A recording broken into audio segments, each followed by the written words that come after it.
Okay everyone, it is time for the next episode of the Monday Mr. Money Mustache Motivation. If you're new here, Mr. Money Mustache is a hugely popular FIRE blogger in this financial independence space. I love his content. I like to share it here. The article we're reading today is from April 14th, 2012. As always, I link to these articles in the description box below. That way, if you like Mr. Money Mustache's style as well, you can go to his website, check him out, see what you think, visit his forums. It's a hugely active community over there. Highly recommend. This article is especially for you, Mom.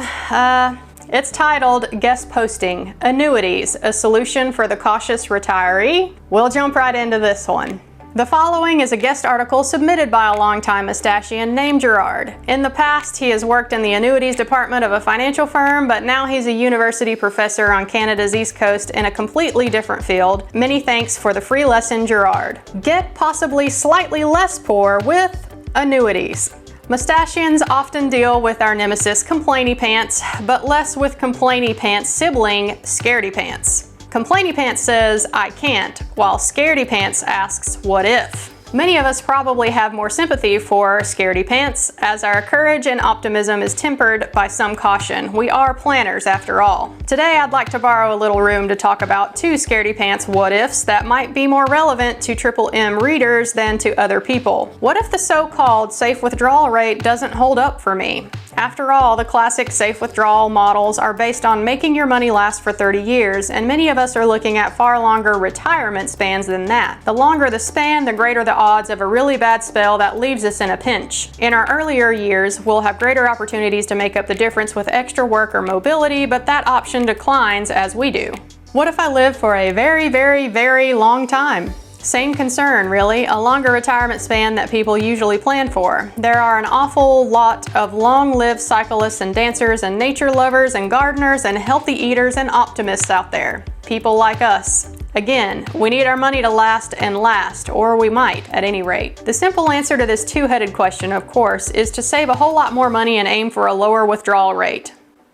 That's my strategy that I actually talked about at the end of last week's episode. This is the money equivalent of over-engineering. When you reinforce buildings for the strongest possible winds or build levees for the highest possible hurricane waves. The problem with this simple answer is that it isn't easy and perhaps not even sensible. It puts us back in the I need millions to retire category, and financial independence then moves farther out of reach for many lower and middle income people. Another solution would be to spread the risk. It's foolish for every one of us to save far more than we'll likely need just in case we live to be 110. One or two of us might, but all of us won't. What if we pooled our savings? We could then take a higher percent of our money out of the pool every month. Over time, some of us would die, thus reducing the amount withdrawn. Eventually, there'd be only a couple of us left, but there'd be enough money left too. We'd all die broke, but we'd never live broke. Ideally, we'd figure out our safe withdrawal rate by having our combined likely lifespan calculated by somebody with experience at that. An insurance company, maybe. These actuarial calculations let defined benefit pension plans make reasonable payouts despite smallest contributions. What we need is the equivalent for private citizens. Of course, such products already exist, and they're called annuities. You give insurers a pile of cash, they invest it every month, they pay you much of the earnings and some principal. They hope you die soon. You hope you don't. Basically, it's life insurance in reverse. In fact, insurance companies sell annuities to offset some of the risks of life insurance. Because their risk is spread across many recipients and because they're basically giving you back your own money, annuity issuers can afford to give you more per month. Right now, a 65-year-old Canadian male would get about 7% returns, taxed at a very low rate, as some of the money is yours anyway. This is not great, but it's much better than current returns from other super guaranteed sources of passive income. If you plan well, you buy annuities during times of higher interest rates and get high rates of return locked in for the rest of your life. So, should everybody reading this jump into annuities? Probably not. In fact, some people probably aren't even reading this paragraph because they've jumped to the end to comment on how bad these things are. For the rest of you, let's look at some problems.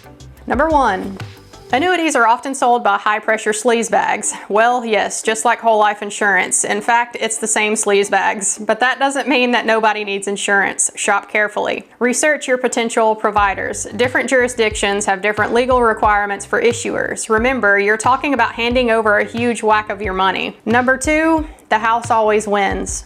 In other words, the issuer is very good at calculating your likely life expectancy, then scraping off a generous profit and paying you the rest. This is presumably true unless you win and live for a very long time, which you might remember is the problem that brought us here in the first place. Issuers may ask you about pre-existing health conditions and smoking history before giving you a quote, but they don't know that you've spent decades cycling 150 miles a week and playing with your family and breathing clean air and avoiding workplace stress. This is your one chance to really stick it to an insurance company without dying or cheating. Number 3. I'm not 65. This is a major issue. Annuities, after all, are designed as income for the great majority of people who retire late. It's hard to get an annuity to pay out if you're younger than about 55, and your return will suck, as it should. Even extremely unhealthy people are likely to live well past that age, and the issuer can't be doling out big gobs of your principal for that many years. Young retirees should almost certainly avoid annuities, but once you hit an age where you don't really want to head back to work if things go wrong, annuities start to make more sense. Number 4. I'm very smart. Mustachians are by nature researchers. Many of us know a lot about how to get reasonable returns on our capital, and we're rational and contrarian enough to be willing to buy when stuff is cheap and people are scared. That high dividend stock or rental-worthy house we bought when we were 30 is going to be paying crazy returns after 40 years or so. Probably. On the other hand, we may hit the point where we don't want to be dealing with tenants, or we can't manage our own affairs all that well, and we need something that's completely idiot-proof, especially when we're 110. The very old, clueless, know-it-all landlord is a menace to society and often to himself. So really, most Triple M readers shouldn't be rushing out to buy one of these things tomorrow, but there will come a time when that might change. Funnily enough, planning for later life seems to be a blind spot for many in the financial independence retire early community. Many of us are too young to want to think about those years, and once we've reimagined retirement as an active thing, it's hard to remember that we'll also need to account for the depends years. With a little extra work or frugality to cover a lean year or two, your little green employee should get you through the first long stage of your retired life, but they might need to ease back a little too. That's when annuities start to make sense. All right, so I bet y'all thought that Mr. Money Mustache was just going to clearly bash annuities, because most people in the FIRE movement do tend to avoid those things, like whole life insurance. And admittedly, I do not know much of anything about annuities beyond just the very basics here. Like Mr. Money Mustache said, you give insurers a pile of cash. They invest it every month. They pay you much of the earnings and some principal. They hope you die soon. You hope you don't. So in a way, it's kind of a gamble about how long you think you're going to live, how healthy you are. So this is definitely a shady area for me personally, but I did want to share this on my channel because I know that my mom is in an annuity, and thankfully in her case, she's quite healthy and going really strong for her age, and I think maybe she might just be able to stick it to the insurance company like Mr. Money Mustache said. Let me know in the comment section down below. What's your opinion on annuities? Had you ever even heard of them before? Thanks for watching this video. Don't forget to leave a like down below. I will link to my other Mr. Money Mustache videos here at the end. I'll see y'all next Monday for the next episode. Bye guys.